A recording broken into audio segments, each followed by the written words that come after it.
Thank you, everyone, for being here, and it's my absolute pleasure to welcome you to the Rural Doctors Network Eye Health Panel. I don't know if you realize, but I'm fangirling a little bit over here. I'm a bit starstruck because these are the champions of eye health in New South Wales, and together they have close to a century of eye health outreach service. So any questions you have, cumulative, okay, not individual. So it's an honor to be here, and just for the benefits of the speakers, I'll just introduce the audience quickly. So just by just a minute of show of hands, can we just get a show of hands of anyone here who works in eye health? Anyone else work in eye health? Excellent. Rare breeds, and so just to emphasize that. Any politicians? Okay, great. We'll avoid the politics. Any health practitioners here today? Just put your hand up. Anyone working outside of Sydney Metro? Wonderful. Excellent. Keep your hand up if you have access to a local optometry service or a local ophthalmologist. Yeah, wonderful. And in regards to getting everybody on board, does anyone else know anyone with diabetes? Anyone who wears glasses? Put your hand up. Anyone who has cataracts? Or anyone who has trouble with their vision? Okay, put your hand up. Anyone? Oh, wonderful. Keep your hand up if you have any questions for the panel. Damn, somebody told me that would work. That's all right. No, we have plenty of questions, but at any stage, if you have any questions, just put your hand up and we'll bring out a roving mic, I believe. All right, so to start off with, we'd like you, any panel member, to just mention the things that you feel work best in your experience for outreach ophthalmology clinics. I worked with Aboriginal medical services, and I still did in Singleton. And the most important thing is to have somebody in the service who's allocated the liaison between people like myself who are visiting, who don't know the area, don't know the people, and they become the essential communication between the practitioner and the local Aboriginal community. I think that's absolutely fundamental. Thanks. Would the rest of the panel agree? Yes. Yeah. The eye champion. Excellent. Dr. Hennessy? Well, I think increasingly, depending whether you think privately or publicly, the public-orientated services need very good referrals, so increasingly some pre-referral optometric assessments, often quite helpful, just literally to help us manage demand. Mm-hmm. Mm-hmm. Dedicated eye health workers in the field. Absolutely. So recently we've been advocating the Australian Government through the Vision 2020 Australia Foundation to get funding for non-clinical roles within Aboriginal health services. The Fred Hollows Foundation and the Holden Vision Institute recently undertook a review, and they were very interesting results, and we're currently trying to get approval from the sites that we worked with so we can share that document more widely with people, but yeah, non-clinical roles within health services. Wonderful. And in regards to any particular challenges that you've been facing more recently in your clinics? Can I answer that one? Yeah, of course. When you run an eye clinic, you need a room that you can turn the lights off. One of the AMSs I go to, there's one light switch and it turns all the lights on for every room. So I have to do one thing in another room, which is the only room in the clinic where you can turn the lights off. Something to think about if you want somebody to run an ophthalmology or an optometry clinic is to talk to them first about what the facilities are like. I agree with that. I also think if you are going to have a multi-clinician facility, then you need to talk to the clinicians across different specialties to find out what their needs are. I was involved in the design of an extension in Moree that was described to me as the eye clinic, and I was asked for input into the design, and so I gave an eye clinician's input and then discovered that my design did not suit the audiologists, the cardiologists, the podiatrists, or all the other people who came. And it was a bit of a hindrance in some ways. I see, yeah. We don't like windows. Colina, Dr. Hennessy, anything to add in terms of challenges that we are facing at the moment? Much the same as Peter just said. The Lightning Ridge service, for example, is about to renovate its building. We've thankfully been asked. It's been difficult keep it that we can fly in with a team and manage an effective day with rooms that have got to be used for all sorts of other purposes. So talking to us is helpful. That's been episodically difficult in the past. Just talking about challenges in general? Yeah. Okay, I've got a couple. So I suppose the whole process is the primary healthcare worker, the optometrist, the ophthalmologist. So we all know that Professor Hugh Taylor's leaky pipe seems to leak a lot through to bulk billing for public ophthalmology clinics. We know that this is trying to be expanded across the state, but I think government funding for public ophthalmology would be greatly welcomed, because that's where we're finding that people are falling out of the gap because they think when they turn up for their appointment they're going to have to pay $500. They don't have $500 for that appointment or whatever it is. We are very lucky that in communities we do have some ophthalmologists that do bulk bill, but there is definitely communities out there that do have the barrier and have to source funding through the ITC funding to be able to get access to ophthalmology. But then there's also the follow-up appointments. So if they need laser treatment or if they need injections monthly or whatever their treatment is. So while there is good work out there happening with ophthalmology, I think we could try and get a little bit more funding across the board to try and help for that to happen. The other thing that is quite big is access to spectacles. So New South Wales has a very good program out there. The New South Wales government, thank you to Janelle pushing from Vision Australia, has expanded the program recently to about 12 of the communities across the New South Wales state, which we expand out to outreach communities as well, where patients don't need to, if they're a wage earner, they can access spectacles, because we find with the change of the program, the low to middle income earners are not accessing spectacles. Our patient numbers are seeing a decrease because they know if they turn up, they know they need glasses because they can't see, they can't afford their glasses. So the sites where the expansion has been run, we're seeing that people are turning up for their eye examinations again because they know they're going to be able to access spectacles in those sites for free. Spectacles are very low on people's priorities. We live with communities and look after families. So for the New South Wales government to also expand that project, that would be a wonderful thing. Yep. I think that's worth amplifying a little bit in the sense, I think within our world, we're very conscious of those programs and things that help deal with cost. I think for people referring into it from outside, there's this sense of an eye exam that might be relatively straightforward, and if people are worried about the outer cost of a pair of glasses and that hinders them, which Colina's mentioned, it's also relevant to realise that in most private ophthalmic practices it probably costs something like $300 an hour per doctor to keep the practice running.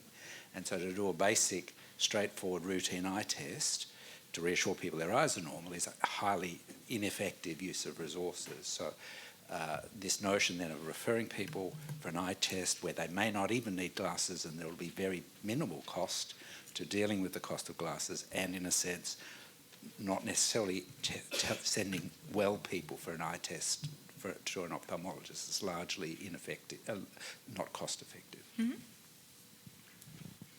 There is another issue which I think is important, and that is the level of coordination and engagement of the organisations running or providing the service facilities.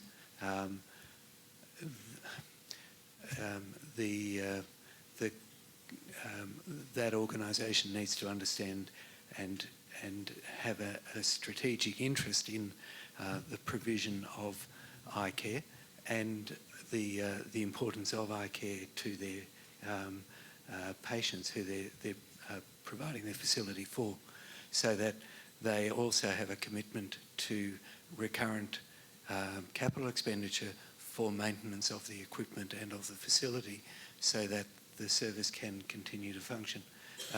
Equipment needs replacing over time, and that's a really challenging sort of thing when you're talking about a single item of equipment that could cost $100,000, but Absolutely. it's mandatory for modern ophthalmology.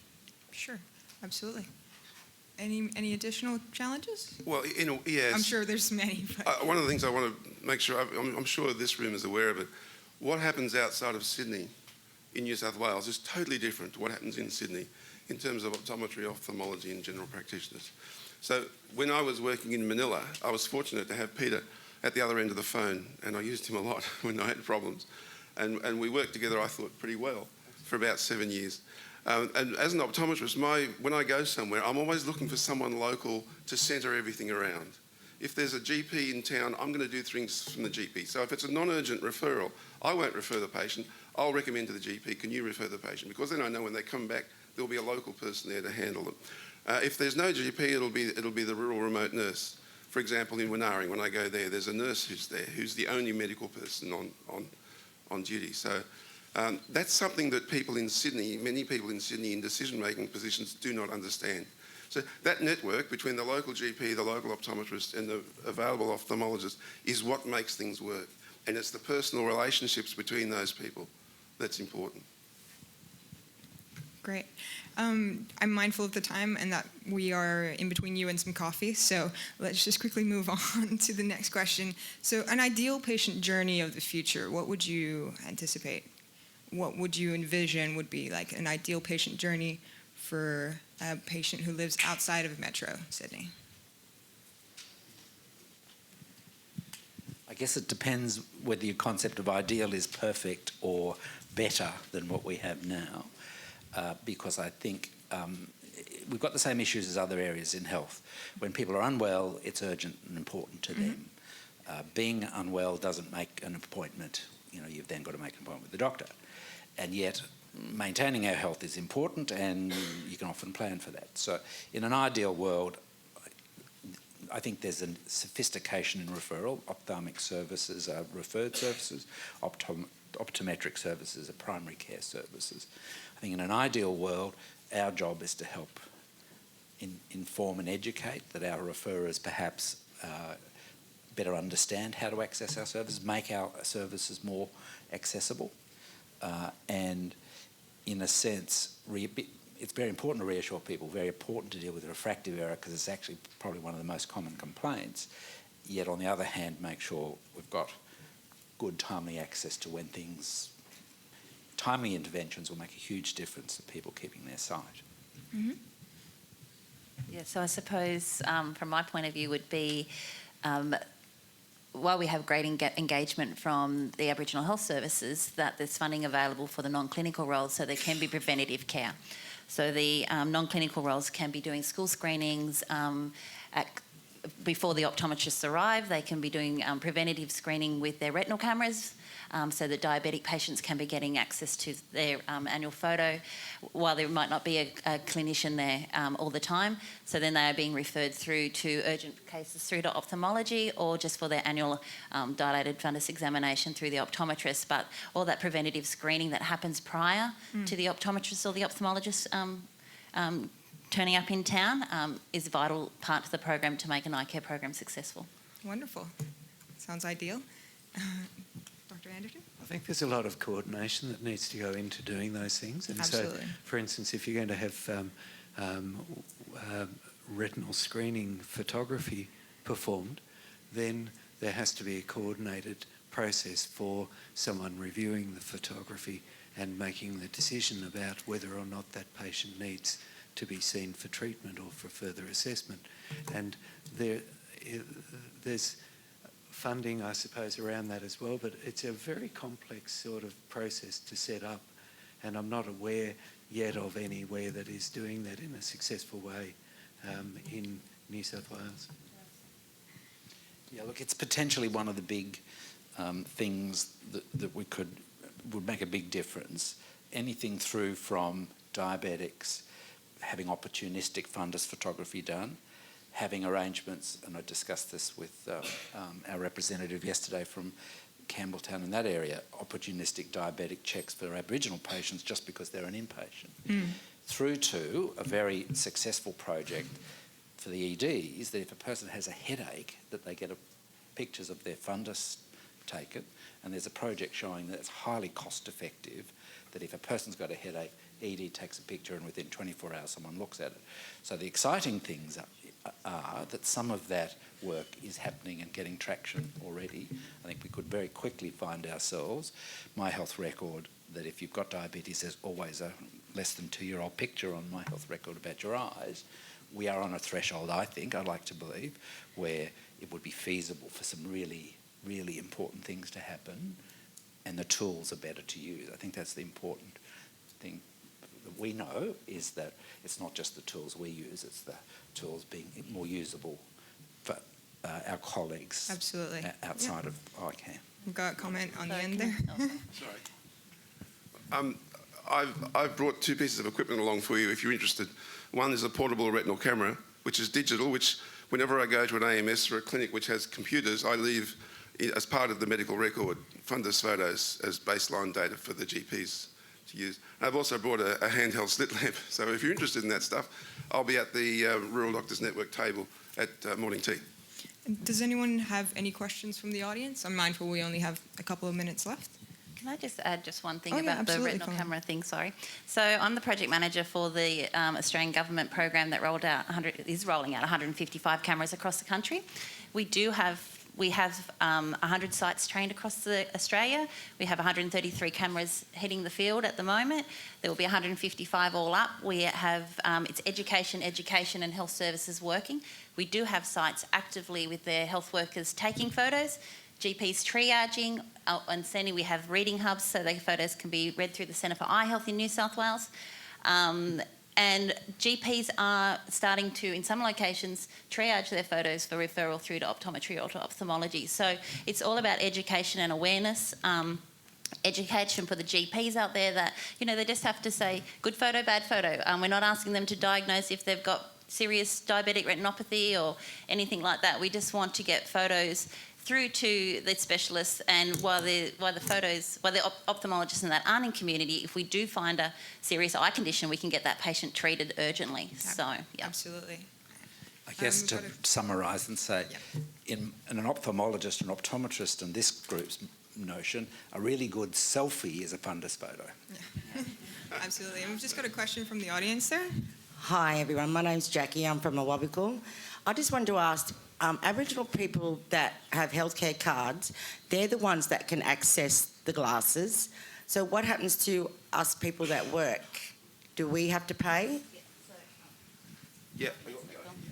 So wage earners at the moment do have to pay. If you're coming through, I know that Awabakal isn't under the Institute. The Institute has a low-cost spectacle scheme because we found that when the program changed that patients weren't accessing, they were in communities like Walgett, they don't have an optom that we can give the script to and they can get their glasses made up. They have to travel an hour, 2 hours to the closest optometrist. So we introduced a low-cost spectacle scheme so patients do have. But that's why we are advocating through Vision Australia that wage earners can access spectacles through the New South Wales government scheme. You don't have to be on a health or pension care card. So that pilot has been expanded and we are trying to currently get that sorted out through the Australian government. Does that answer? Or? Yep, that's good. I just one other thing. Hands up who has got glasses from your AMS. Yeah, so that's good. Okay, thank you. Excellent. Oh, we've got one more question over here. With the retinal scanners, we have one that does the electrical. It doesn't actually take the photo, but it does the electrical report. It doesn't take a photo. An ERG system. Where are you from? Maria. I can't understand. We need to talk about it. I don't understand why you've got an ERG system. Sorry, maybe something you could... But I would recommend working in partnership with Kitungal because Dean and Sean know how to use the cameras. They're out taking photos, so they would be more than happy, I'm sure, to work in partnership. Maybe speak to Jade. They can maybe tee some stuff up. We were providing optometry clinics at Maria, but patient numbers were hard. But I believe that we're trying to work together to try and get that sorted out again as well. All right, last question. Just to back up what Colina was saying about the waged earners getting their spectacles now, we've been part of that program. We had a waiting list of 173 people and it's now down to next to nothing. So if it wasn't for that program, our wage earners would not be getting their glasses at all. So it has been a great program and I do hope that it does get to roll out completely.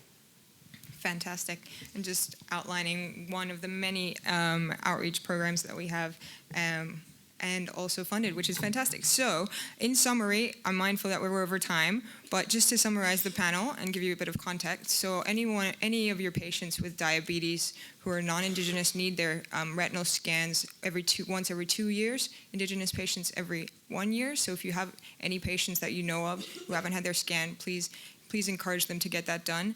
In regards to cataracts, that is a very simple procedure, and the referral pathways are in every place, really. Really preventable blindness in that regards. And in regards to your patients with severe diabetes, if they do have very bad diabetes in the eye, it does require an injection every 1 to 3 months. So that is why, as Dr. Anderton mentioned, Dr. Hinchcliffe mentioned, it's really important to have a strategic plan. You can't just have a one-off ophthalmology visit when you have a high population of diabetic patients in your region. In regards to the key things that make a clinic work, we heard from the panel that champions, Aboriginal health care workers, and a big sort of collaborative effort really works in terms of the challenges that we've agreed that we should all be focusing on. Lights that turn off, bulk billing and funding options, public clinics, sending patients with the right triaging and referral pathways, and creating some sort of expanding the coordinative effort, and also educational involvement. In terms of the future and what an ideal clinic would include, timely and safe referrals and access, increasing education programs, increasing access to glasses, and increasing the non-clinical efforts, including education and screening of students and children as well. So I'd like you to all put your hands together just to thank the panel for their incredible efforts.